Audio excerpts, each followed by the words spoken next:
ओम नारायणे नमः। श्री एकादशी माता की जय। एकादशी वाले दिन भगवान विष्णु के साथ एकादशी माता का भी पूजन किया जाता है। आज के दिन एकादशी माता की व्रत कथा भी अवश्य पढ़नी और सुननी चाहिए।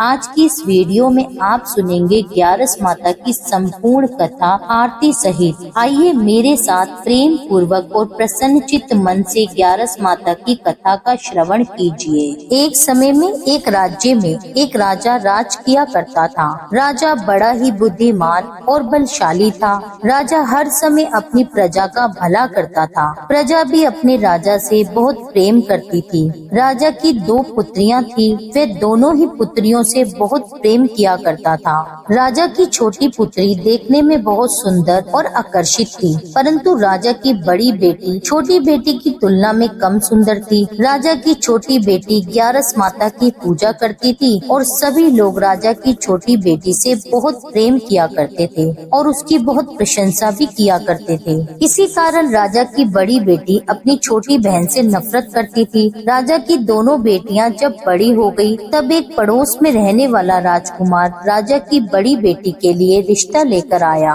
परंतु जैसे ही उस राजकुमार की नजर राजा की छोटी बेटी पर पड़ी, तो वह राजकुमार राजा की छोटी बेटी पर मोहित हो गया और उससे पहली ही नजर में प्रेम कर बैठा। राजकुमार ने राजा की बड़ी बेटी के साथ विवाह करने से मना कर दिया और उसने राजा से कहा कि मैं आपकी छोटी पुत्री से विवाह करना चाहता हूँ। जिसके बाद राजा की बड़ी बेटी यह देखकर अपनी छोटी बहन पर बहुत क्रोधित हो गई और राजा की बड़ी बेटी अपनी छोटी बहन को अपना सबसे बड़ा शत्रु मानने लगी। राजा की बड़ी बेटी ने अपनी छोटी बहन से बदला लेने का निर्णय कर लिया, जिसके लिए उसने अपनी छोटी बहन को जान से मारने की योजना बनाई। राजा की बड़ी बेटी ने अपनी छोटी बहन को मारने के लिए सबसे पहले एक लड्डू में जहर मिलाकर उसे खाने के लिए अपनी बहन को दिया, लेकिन छोटी बहन द्वारा उस लड्डू को खाने के बाद भी छोटी बहन को कुछ भी नहीं हुआ। बड़ी बहन ये देखकर बहुत ही आश्चर्यचकित हो गई, लेकिन बड़ी बहन ने हार नहीं मानी और रात में जब वह छोटी बहन अपने कमरे में सो रही थी, तब एक मटके में सांप रखकर उसके कमरे में छोड़ दिया,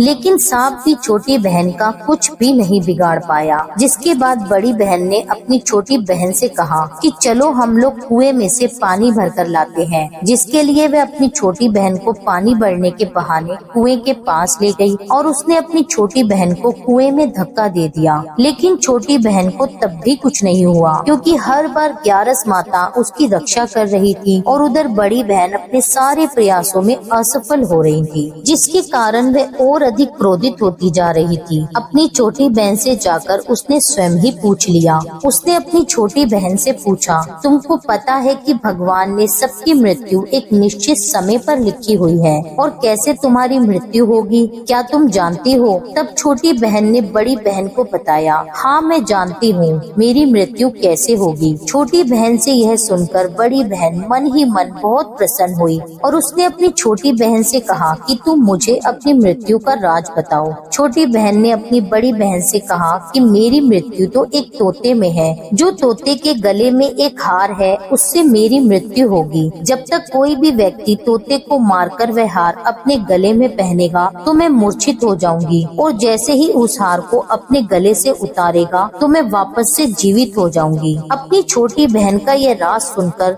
बड़ी बहन बहुत प्रसन्न हो गई और उसने अपनी छोटी बहन को मारने के लिए उसके पालतू तोते को ढूंढना शुरू कर दिया और छोटी बहन को इस बात का आभास भी हो गया था कि कोई उसकी जान लेना चाहता है, जिसके लिए वह अपने पिता के पास गई और उसने अपने पिताजी से कहा कि हे पिताजी, मेरी मृत्यु के बाद आप मुझे जलाइएगा मत, बल्कि आप मुझे अपनी पुरानी वाली हवेली में एक पलंग पर लेटाकर छोड़ दीजिए। अपनी छोटी लड़की की यह बात सुनकर राजा बड़ा ही हैरान हुआ। राजा ने अपनी बेटी से पूछा, बेटी तुम ऐसा क्यों कह रही हो? तब राजा की बेटी बोली, समय किसी के लिए नहीं रुका है, कब क्या हो जाए किसी को कुछ पता नहीं। फिर राजा ने अपनी छोटी बेटी से कहा कि तुम ऐसी बातें क्यों कर रही हो? 2-3 दिन में तो तुम्हारा विवाह है। लेकिन उसने अपने पिताजी को ऐसा करने पर मजबूर कर लिया और उनसे वचन ले लिया। राजा ने भी अपनी छोटी बेटी की बात स्वीकार कर ली और 2-3 दिनों के बाद शादी का समय आया। तब राजकुमार बारात लेकर राजा के घर आया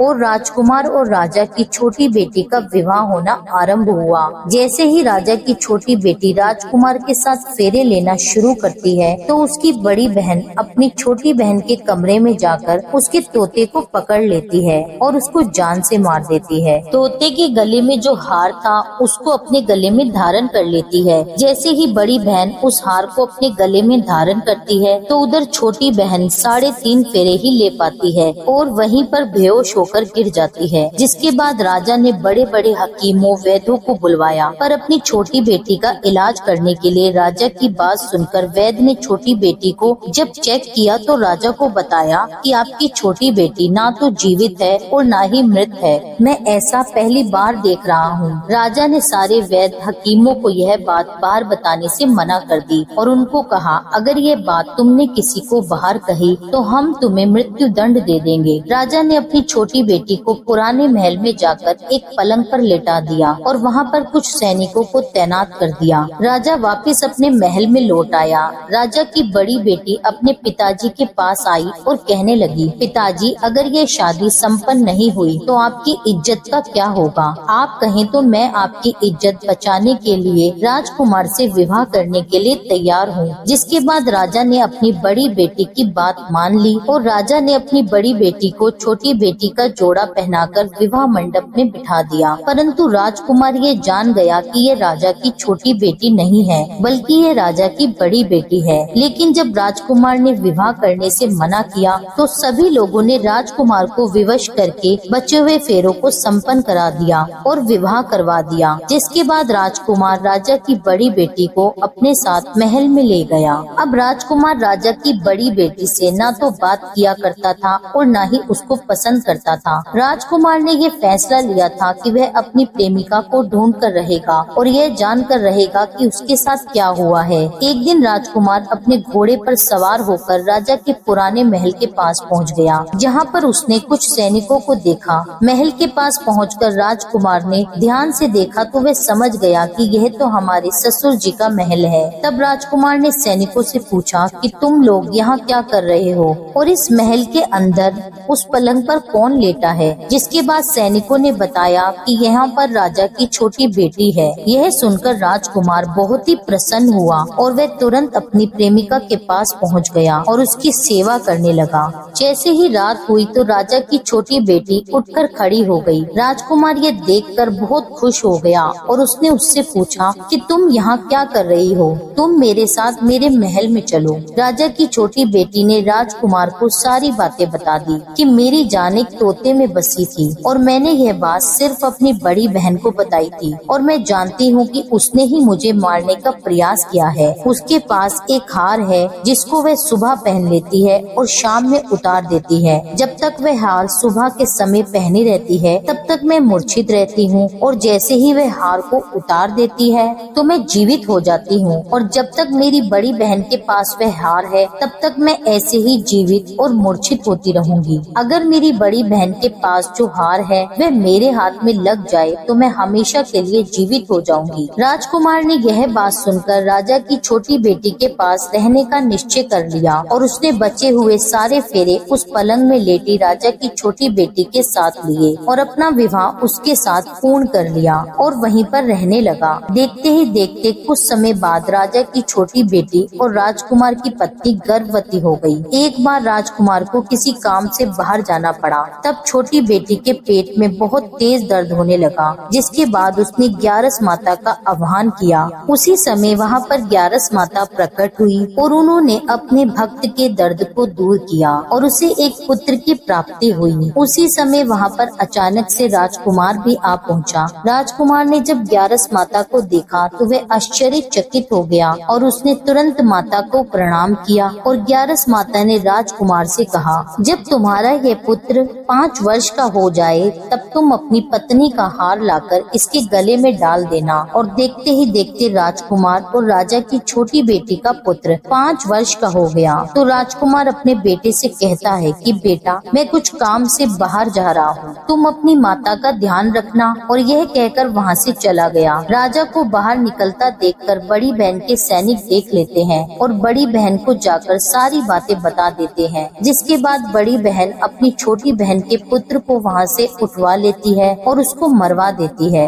अपनी छोटी बहन के बेटे के 2 टुकड़े करवा देती है। पहला टुकड़ा चक्की के पास छुपा देती है और दूसरा टुकड़ा अपने पलंग के नीचे रख देती है। अब ग्यारस माता भिखारन का रूप लेकर आती हैं। एक भिखारन का रूप धारण कर बड़ी बहन के यहाँ भिक्षा मांगने लगती हैं। बड़ी बहन अपने नौकरों से कहती है कि जाओ उसको भिक्षा दे दो। लेकिन जैसे ही नौकर ग्यारस माता को भिक्षा देने के लिए आते हैं तो माता उनसे भिक्षा लेने के लिए मना कर देती है और कहती है कि जाओ मैं तुम्हारी महारानी से ही भिक्षा लूंगी। जिसके बाद बड़ी बहन स्वयं भिक्षा देने के लिए माता के पास आती है। तब माता एक बिल्ली का रूप लेकर उसके कमरे में चली जाती है और वहाँ पर छोटी बेटी के पुत्र के 2 टुकड़ों को आपस में जोड़ देती है और उसे जीवित कर देती है। उसे वहाँ से ले जाती है। राजकुमार अपने पुत्र को लेकर अपनी पत्नी के पास जाता है और उससे कहता है कि तुम इसका ध्यान रखना। अगर तुम इस बच्चे का ध्यान अच्छे से रखोगी तो मैं तुमसे बात करूँगा। एक दिन राजकुमार अपने पुत्र से कहता है कि तुम मम्मी के गले का हार मांग लो। जिसके बाद राजकुमार का बेटा मम्मी के पास जाकर कहता है कि मम्मी मुझे तुम्हारा हार चाहिए। यह सुनकर पहले तो बड़ी बहन बहुत ही क्रोधित होती है। फिर उसको ये याद आता है कि राजकुमार ने कहा था अगर मैं इस बच्चे का ध्यान अच्छे से रखूंगी तो वह मुझसे बात करेंगे। जिसके कारण वह हार उस बच्चे को दे देती है और वह तुरंत हार ले जाकर अपने पिताजी को दे देता है। और तभी राजकुमार अपने बेटे को लेकर वहाँ से जाने लगता है तो उसकी पत्नी से कहता है कि तुम हमारे लिए खाना बनाकर रखना, मैं शाम को आकर तुम्हारे साथ खाना खाऊंगा।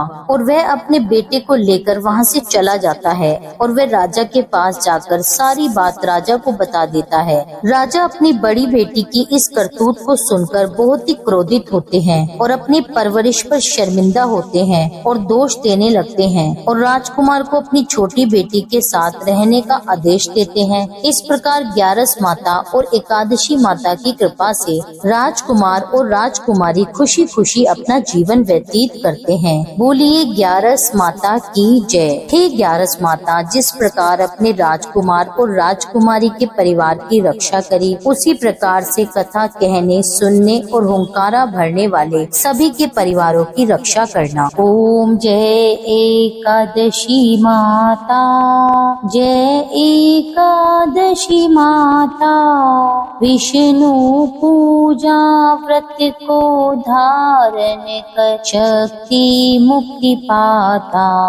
ओम जय एकादशी माता, तेरे नाम गिनाऊं देवी, भक्ति प्रदान करनी, गण गौरव की देनी माता, शास्त्रों में वरनी।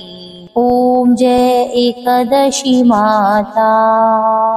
मार्गशीर्ष के कृष्ण पक्ष की उत्पन्ना, विश्व तारिणी जन्मी, शुक्ल पक्ष में हुई मोक्षदा, मोक्षदाता बन आई। ओम जय एकादशी माता। पोष के कृष्ण पक्ष की सफला नामक है, शुक्ल पक्ष में होए पुत्रदा, आनंद अधिक रहे।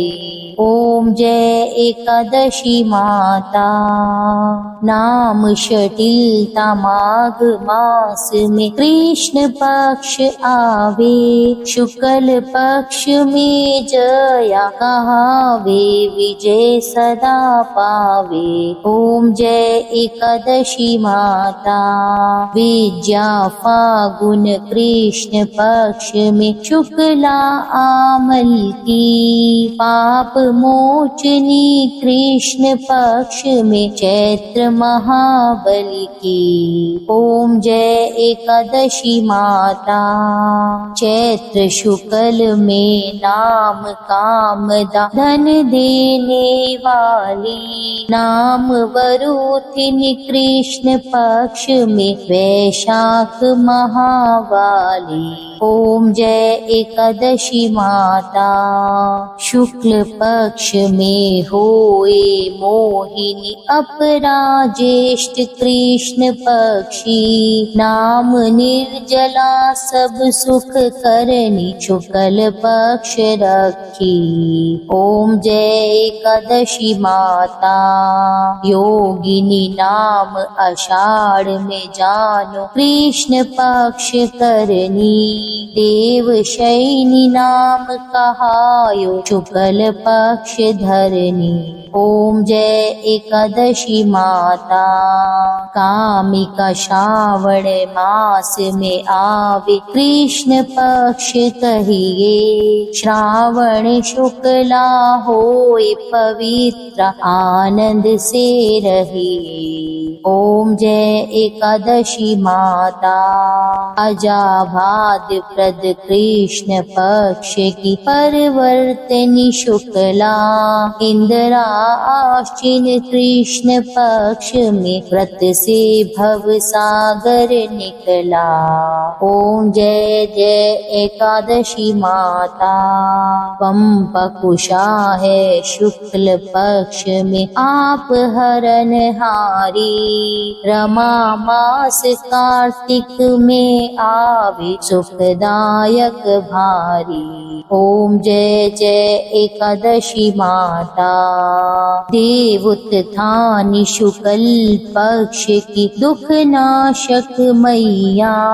पावन मास में करु विनती पार करो नैया। ओम जय एकादशी माता। परमा कृष्ण पक्ष में होती जन मंगल करती। शुक्ल मास में होए पद्मिनी दुख दरिद्र हरणी। ओम जय एकादशी माता।